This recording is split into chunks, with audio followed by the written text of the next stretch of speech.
Assalamualaikum warahmatullahi wabarakatuh. Perkenalkan, nama saya Ardelia Lutfiani dengan NPM 235520113117. Di sini saya akan mempresentasikan materi dari mata kuliah Artificial Intelligence pada pertemuan 5 dengan judul yaitu Pengetahuan dan Penalaran 2 dengan materi Logika Order Pertama atau First Order Logic dengan dosen pengampu yaitu Bapak Jack Febrian Rusdi, STMT.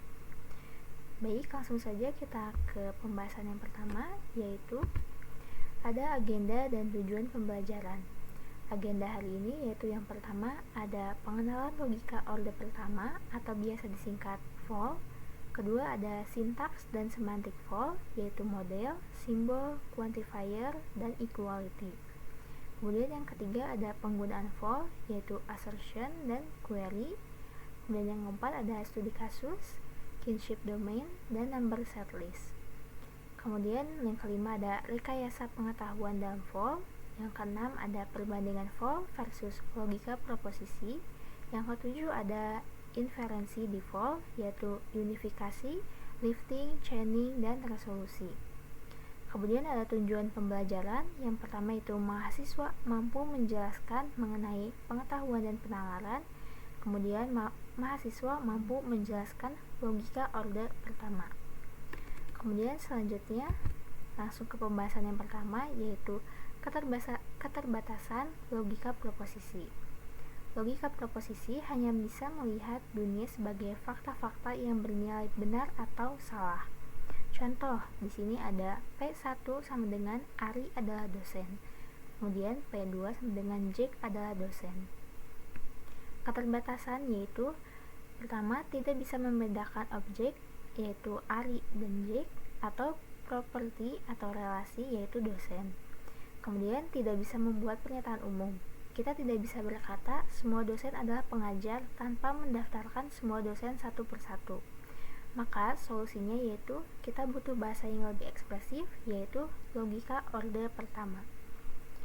Baik, selanjutnya ada yang pertama yaitu pengenalan logika order pertama atau biasa disingkat FOL, juga dikenal sebagai First Order Predicate Logic.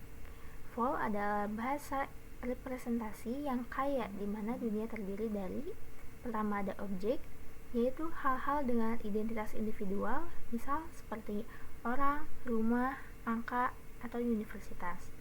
Kemudian properti adalah karakteristik dari objek, misalnya seperti dosen, biru, atau besar.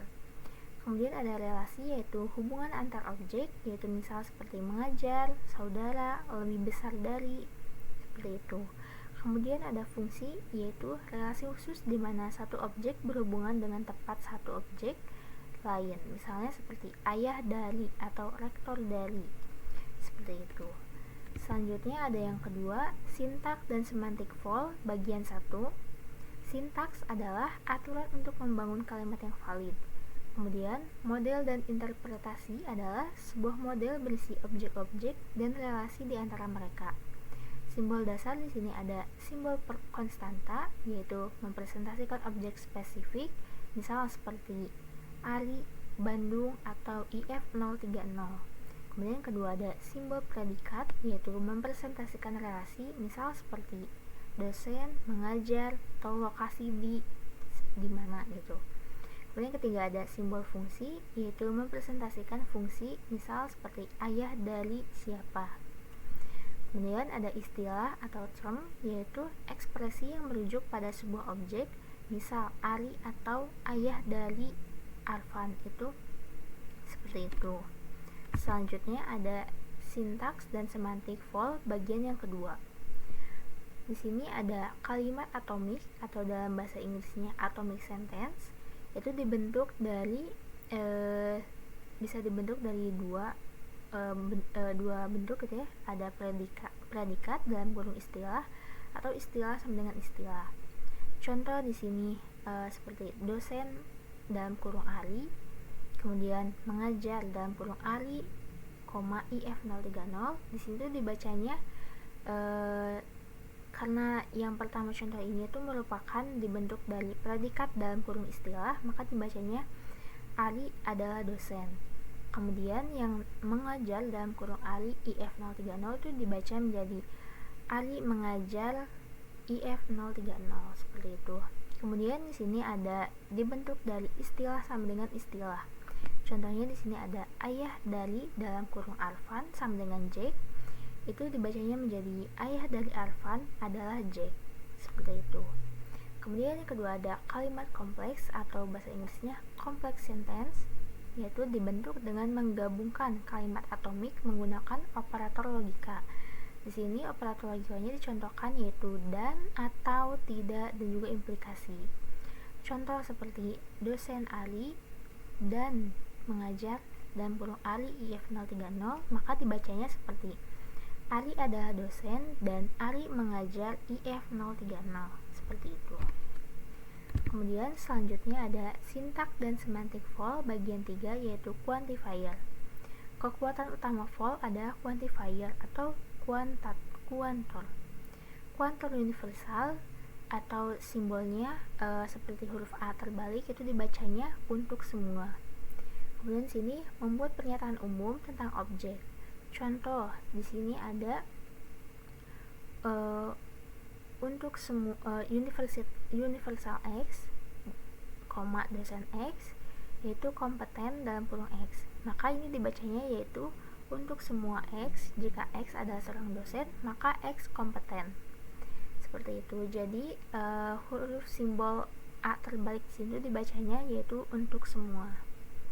Kemudian di sini ada kuantor eksistensial, seperti huruf E terbalik itu dibacanya terdapat, yaitu membuat pernyataan tentang setidaknya satu objek. Contoh di sini ada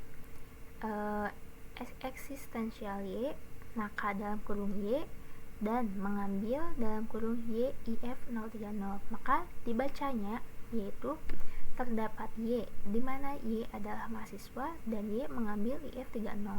Seperti itu dibacanya. Kemudian terakhir ada equality dengan simbol sama dengan, yaitu menyatakan bahwa dua istilah merujuk pada objek yang sama persis. Kemudian selanjutnya ada penggunaan dan rekayasa pengetahuan vol. Rekayasa pengetahuan atau knowledge engineering yaitu proses membangun basis pengetahuan atau knowledge base dalam vol. Kemudian ada assertion dalam kurung yaitu menambah fakta, yaitu menggunakan tell untuk menambahkan fakta ke knowledge base.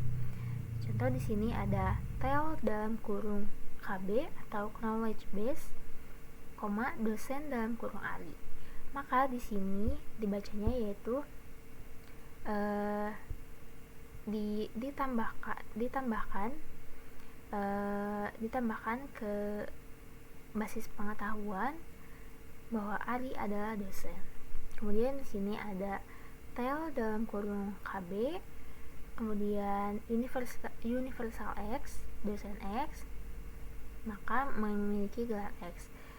Maka di sini dibacanya menjadi ditambahkan ke basis pengetahuan untuk semua X. Jika X adalah dosen, maka X memiliki gelar. Seperti itu. Kemudian di sini ada query atau bertanya, yaitu menggunakan ask untuk menanyakan sesuatu ke KB atau knowledge base.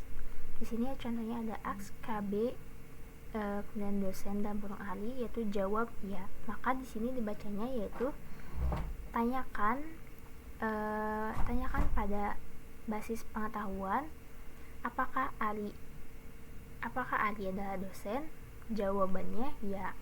Kemudian contoh yang kedua ada ask B, ask KB memiliki gelar dalam kurung Ali, jawab ya melalui inferensi, maka dibacanya yaitu menjadi tanyakan kepada basis pengetahuan apakah Ali memiliki gelar.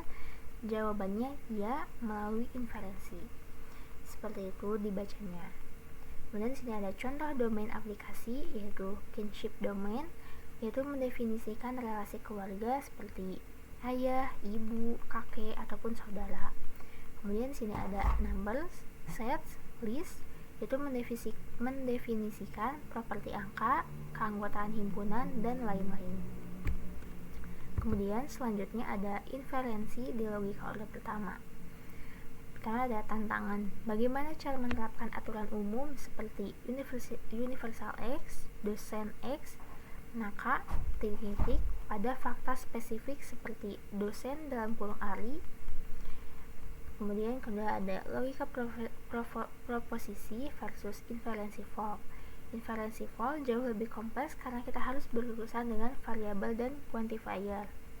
Kunci inferensi fault yaitu pertama ada unifikasi atau unification, itu algoritma untuk menemukan substitusi variabel dalam kurung X atau Ari yang membuat dua kalimat logika menjadi identik. Ini adalah langkah krusial untuk menerapkan aturan.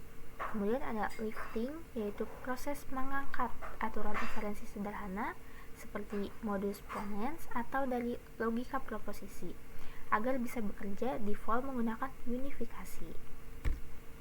Kemudian selanjutnya ada metode inferensi di for.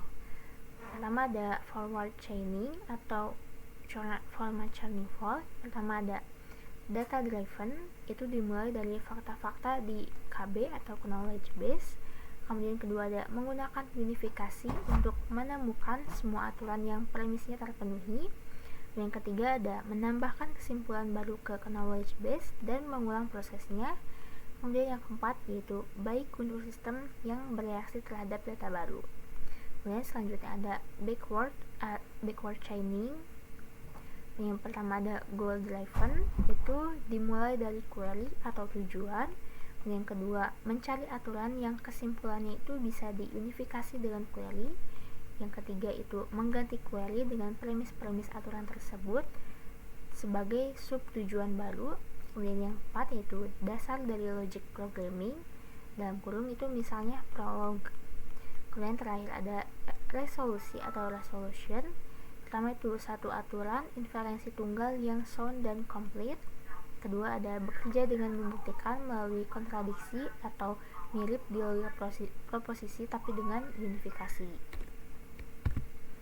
Kemudian terakhir ada rangkuman dan penutup.